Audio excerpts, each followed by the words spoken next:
Hello दोस्तों, आइए फटाफट कवर करते हैं शिक्षा विभाग से रिलेटेड टॉप न्यूज़। सबसे पहले असिस्टेंट प्रोफेसर के 1600 से ज़्यादा पदों पर होगी भर्ती। यह न्यूज़ आपकी प्रयागराज से निकलकर सामने आ रही है कि चुनावी साल में बेरोजगारों को असिस्टेंट प्रोफेसर के भर्ती पर मौका मिलेगा, जिसमें आपको बता दें जो प्रदेश के 330 अशासकीय सहायता प्राप्त महाविद्यालयों में असिस्टेंट प्रोफेसर के 1600 से अधिक पदों पर भर्ती होगी और उच्च शिक्षा निदेशालय को विभिन्न महाविद्यालयों से इसके रिक्त पद जो हैं उसकी सूचना मिली है, जिसे उत्तर प्रदेश शिक्षा सेवा चयन आयोग के पोर्टल पर अपलोड कर दिया गया है। इन पदों का विज्ञापन संख्या 51 के पदों से मिलान करने के बाद 1-2 दिन में अंतिम रूप से सूचना चयन आयोग को दे दी जाएगी। यानी कि मुख्य न्यूज है कि उच्च शिक्षा निदेशालय चयन आयोग को अध्याचन भेजेगा इसका। ठीक है, तो यह थी फ्रेंड्स न्यूज़ जो कि प्रयागराज से थी असिस्टेंट प्रोफेसर से रिलेटेड। उसके बाद दूसरी देख लेते हैं जो कि आपकी कोलकाता पश्चिम बंगाल से निकल के सामने आ रही है। जो शुभेंदु सरकार है, इन्होंने पहला बजट पेश किया है जिसमें महंगाई भत्ता बढ़ाया गया है और नौकरियों में महिलाओं को 33% आरक्षण देने की बात कही गई है। और इन्होंने ये भी घोषणाएं की है कि पुलिस जो है पुलिस उसमें 20,000 और स्कूलों में 50,000 शिक्षण एवं गैर शिक्षण पद सहित 1 लाख रिक्तियां चरणबद्ध तरीके से भरी जाएंगी। दूसरा 10% आरक्षण अग्निवीरों के लिए होगा। ठीक है, और सरकारी भर्तियों के लिए अधिकतम आयु सीमा अगले 2 वर्षों तक जारी रहेगी, बढ़ाई गई है जो वो। और सभी मौजूदा सामाजिक कल्याण योजनाएं जारी रहेंगी। अन्नपूर्णा योजना में 25 से 60 वर्ष आयु वर्ग की महिलाओं को 3,000 रुपये मासिक जो सहायता है वो मिलेगी। महिला मुफ्त बस यात्रा के लिए 550 करोड़ रुपए निर्धारित किए और विधायक निधि जो है उसको 70 लाख से बढ़ा दिया है इन्होंने और इसको कर दिया है 1 करोड़ तक। और जो सेवानिवृत्त पत्रकार है उनके लिए 5,000 रुपये मासिक पेंशन भी है और उन लोगों के लिए 10,000 रुपये मासिक पेंशन है जिन्होंने पूर्व की सरकार में झूठे मामलों में जेल में समय बिताया था। और आंगनवाड़ी और आशा कार्यकर्ता जो हैं उनके लिए 5,000 रुपये मासिक वृद्धि कर दी है और माँ आहार के केंद्र खोले जाएंगे जहाँ पर कम दर पर मछली चावल सहित भोजन मिलेगा। तो यह थी न्यूज़ पश्चिम बंगाल से रिलेटेड। उसके बाद नेक्स्ट में आगे बढ़ने से पहले फ्रेंड्स आपको बता दें, अगर आपने चैनल को सब्सक्राइब नहीं किया है तो इसी प्रकार की डेली अपडेट्स पाने के लिए आप चैनल को सब्सक्राइब अवश्य कर लेंगे। उसके बाद है यूपी में विश्वविद्यालयों और कॉलेजों में प्लास्टिक पर पूरी तरह से प्रतिबंध लगा दिया गया है, क्योंकि इसमें कहा गया है जो प्लास्टिक है इसमें रखे खाने से मानसिक संतुलन बिगड़ रहा है।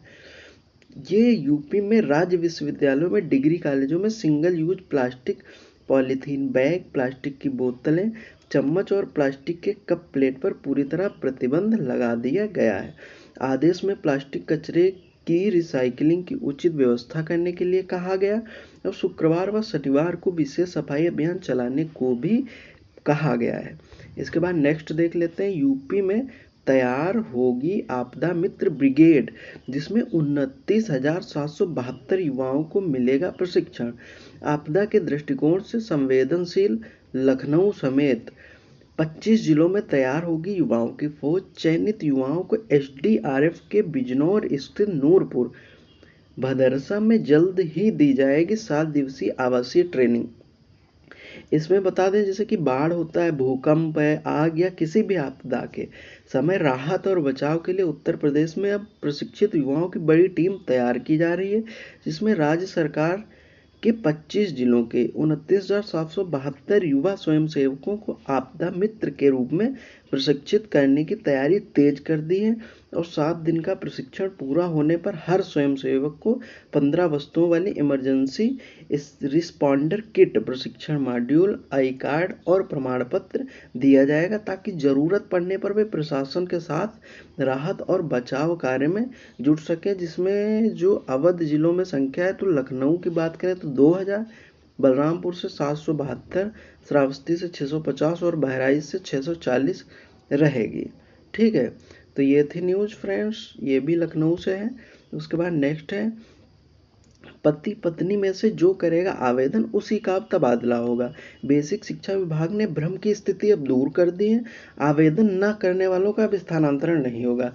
यानी कि जो परिषदीय स्कूल है प्राथमिक और उच्च प्राथमिक के, उनमें जो पति पत्नी शिक्षकों को बड़ी राहत मिली है। दंपति नीति के तहत पति व पत्नी में से जो शिक्षक तबादले के लिए आवेदन करेगा अब उसी का स्थानांतरण किया जाएगा। जिसमें कि जो अपर मुख्य सचिव हैं बेसिक शिक्षा पार्थ सारथी सेन शर्मा की ओर से सोमवार को आदेश जारी कर इसे स्पष्ट कर दिया गया है। ठीक है फ्रेंड्स, उसके बाद नेक्स्ट देख लेते हैं। जो दिल्ली पुलिस हेड कांस्टेबल का जो एग्जाम हुआ था उस परीक्षा की अंतिम रूप से जो उत्तर कुंजी है वो जारी की गई है, जिसमें 6 जुलाई तक सभी अभ्यर्थी लॉगिन करके अपने अंक देख सकते हैं। ठीक है, जो कि एसएससी की तरफ से आयोजित की गई थी और आयोग ने इस परीक्षा का परिणाम 5 जून को घोषित किया था। उसके बाद 6 जुलाई पर तक वेबसाइट पर लॉगिन कर दस्तावेजों को डाउनलोड कर सकते हैं जो 20 अभ्यर्थी हैं इसके। उसके बाद नेक्स्ट सीबीएसई से रिलेटेड न्यूज़ है नई दिल्ली से कि सीबीएसई 12वीं के संशोधित अंक पत्र जल्द कराएगा उपलब्ध। यानी कि केंद्रीय माध्यमिक शिक्षा बोर्ड जो सीबीएसई है वो 12वीं कक्षा के उन छात्रों को जल्द संशोधित अंक पत्र उपलब्ध कराएगा जिनके अंक सत्यापन यानी कि वेरिफिकेशन या पुनर्मूल्यांकन जिसे री इवेल्युएशन के बाद बदले हैं। ठीक है, और सूत्रों के अनुसार संशोधित अंक पत्र प्राप्त करने के लिए छात्रों को अपनी पुरानी जो मूल मार्कशीट है वो भी अब जमा करनी होगी। उसके बाद नेक्स्ट यूपी टेट से रिलेटेड न्यूज़ है। जो यूपी टीईटी है वो 955 केंद्रों पर होगा। इसकी जिला सूचना जारी कर दी गई है, कल शाम को ही जारी हुई है, जिसमें 60 जिलों में जो अभ्यर्थी हैं वो 19,94,661 अभ्यर्थियों की परीक्षा कराई जाएगी। चयन आयोग 30 जून को प्रवेश पत्र जारी करेगा। उत्तर प्रदेश शिक्षा सेवा चयन आयोग ने 2 से 4 जुलाई तक होने जा रही उत्तर प्रदेश शिक्षक पात्रता परीक्षा यानी कि यूपीटीईटी के जनपद की सूचना सोमवार को जारी कर दी और परीक्षा के लिए पंजीकृत 19,94,661 अभ्यर्थियों के लिए 60 जिलों में कुल 955 केंद्र बनाए गए हैं, जिसमें 2 जुलाई को 9:30 से 12 और 2:30 से 5 बजे तक 2 पालियों में उच्च प्राथमिक स्तर की परीक्षा होनी है। ठीक है, ऐसे ही 3 जुलाई को भी कराई जाएगी और 4 को। ठीक है, तो ये थी न्यूज़ यूपी टेट से रिलेटेड। उसके बाद जो नीट है, नीट का जो यूजी का जो परिणाम है वो जल्द ही जारी किया जाएगा। जुलाई में अंतिम उत्तर कुंजी भी आ सकती है। जो नीट यूजी की पुनर्परीक्षा हुई है 2026 में री एग्जाम, इसका सफल आयोजन करने के बाद अब सबसे बड़ा सवाल परिणाम को लेकर है।